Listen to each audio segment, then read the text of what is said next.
Alright guys, so today we're going to take a deep dive into a portrait I made while I was in Nagaland in India. We're going to go from concept to execution and then to post-processing, so stay tuned.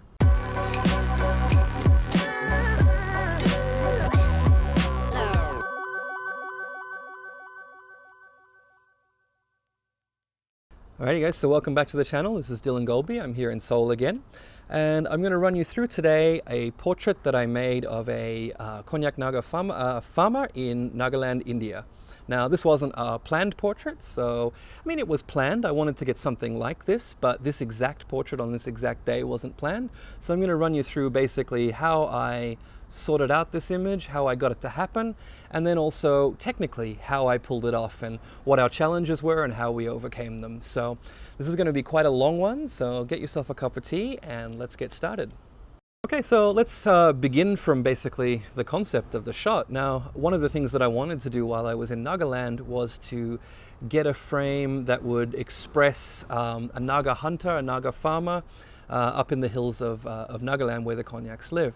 And it was this particular day, it had started raining quite heavily, and so we ducked into the nearest house and asked if we could stay with them for a moment while the rain sort of subsided.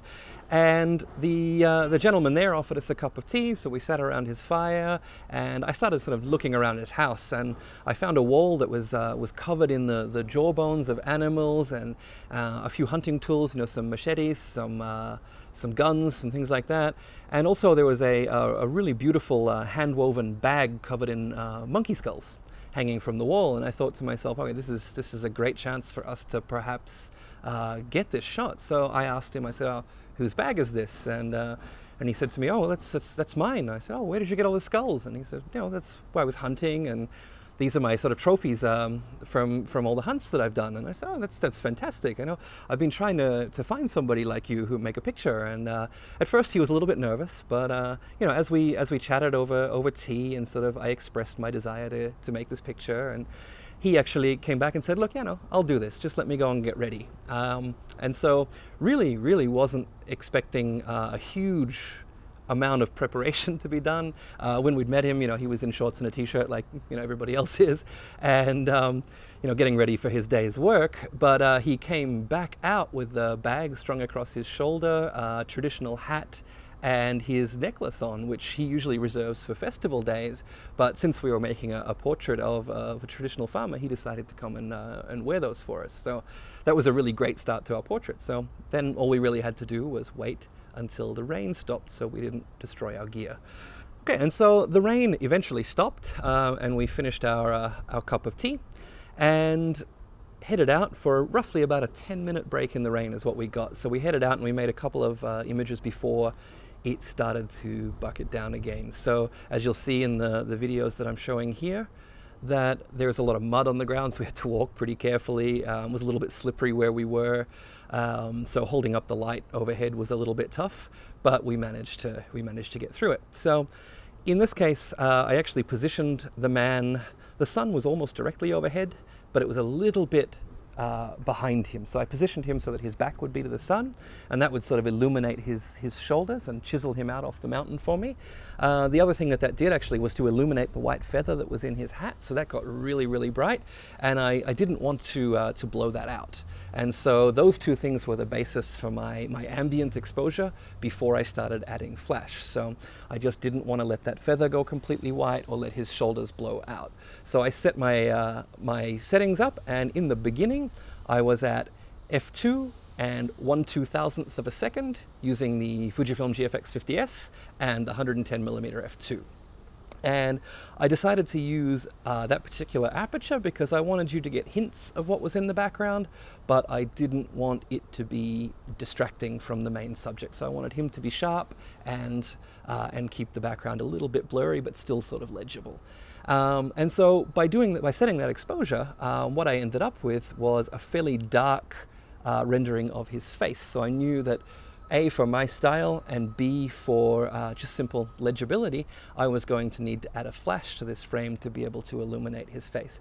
It would also give it a little more shape. The light was fairly flat because although the sun was out, it was a little bit behind him and most of the sky was cloudy. So we put the flash in basically to give some shape. Right, so now that I had set up my ambient exposure, that was all locked in manual mode on the camera, I attached the flash trigger, which was the Godox X1TF, I think is the exact model number. Attached that because that gives me control of my Godox flashes, and the flash that I had with me on this trip was an AD200. This is a great little flash, gives me plenty of light when I need it, but can also go down to quite low powers when I'm working inside or working in really close. In this case, because I was at 1/2000th of a second, I needed to use high-speed sync, which meant that I was going to need a lot of power from this flash, and the AD200 ended up being at full power, if I recall correctly. So we were really limited to how quickly we could shoot. Every couple of seconds or so I was able to make a frame. And the other thing with this that you'll notice with Godox flashes is that after 20 shots in high-speed sync, they will go into a slow recycle mode. We didn't actually get to that point on this trip, but it is something to, on this shot rather, but it is something to be aware of when you're shooting. Yeah. So that flash went onto the small Manfrotto light stand that I had with me and was going to be pushed through a big 172 or 173 centimeter umbrella. And I had my driver for the trip. Hey Pranav! I had my driver holding that up really high because I didn't want it to fall over. We were on the side of a mountain and I really didn't want to lose my flash halfway through the trip. So we had him holding onto it, and that also meant that if we had to run when the rain came out again, we'd be able to do that. So that was all set up and ready to go, and with the Godox triggers, I'm able to just communicate with the flashes, so I don't need anybody to touch them. I don't need to teach my driver how to use my flash. I can literally just modify the settings from the camera position itself. And so I got my, my subject in position, and I posed him roughly in the direction that I wanted him based on where the light would be coming from and where the sun was actually going to be hitting him. So that was my only real decision in posing. The rest of it I left up to him. He slung his gun over his shoulder. He was holding his machete. That was all up to him. I didn't want to influence that because I wanted it to feel kind of natural. And so we started making a few frames. Now, in the beginning, because I'm using a 110mm, which is roughly an 85 on full frame or a 56 on the Fujifilm crop sensors, it was quite a tight frame, and I was already 4 or 5 meters away from him to make this shot, but I didn't get that wide angle shot that you see. So I made a few frames of him until I got sort of a couple of expressions that I was happy with, and then I had my driver step out with the flash, and I switched off the flash unit, and I started shooting frames to the left, to the right, up and down to make a panorama that I would stitch together in Photoshop later. The reason for this is that if I'd used the wide angle lens, the mountains behind, the village behind would have looked a lot further away than they do in this frame, and I wanted to pull them up close so they'd really be a part of the frame.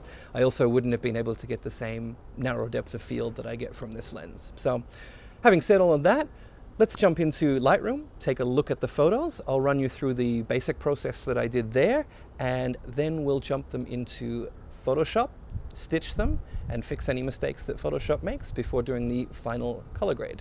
So, see you in Photoshop. Alright guys, welcome inside. We're going to jump into Lightroom now and walk through the first part of the post-processing, and then we'll bring these photos into Photoshop to finish them up. So the first thing that I want to do is to just show you the two images that I used of the hunter in the end.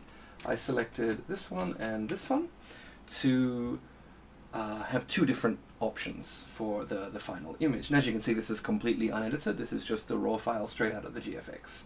So let's bring that back down and take a look. As you can see, my light is actually still in the frame, as I mentioned.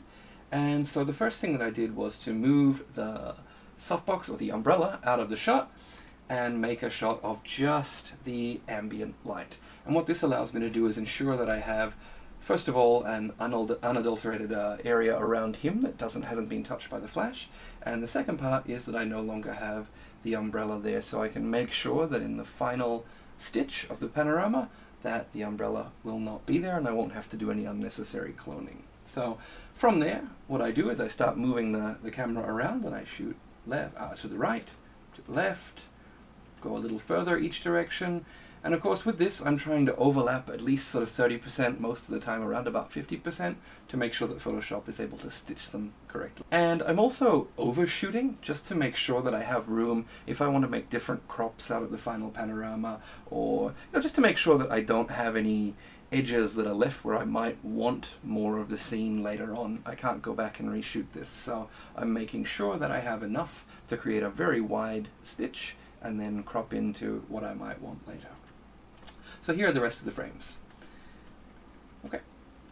And now the final step to this is to choose the one that we're going to use today, and I think we'll pick the one where he's looking off camera, as I really like the expression that he has there. And then I'm going to select all of the images, head into the develop module, and the very first thing that I'm going to do is I'm going to change these to classic chrome. This is my preferred rendering, and it's what I shot it at when I was on location. The next thing that I'm going to do is head down and just make sure that the sharpening is correct, which it is, the amount of 40 and detail of 25, which I know typically works quite well for my portraits on the GFX using this lens. Now that I've got this, that's all the processing I'm going to do in Lightroom. Typically what I'm going to do then is I'm going to go Photo, Edit In, and then Merge to Panorama in Photoshop.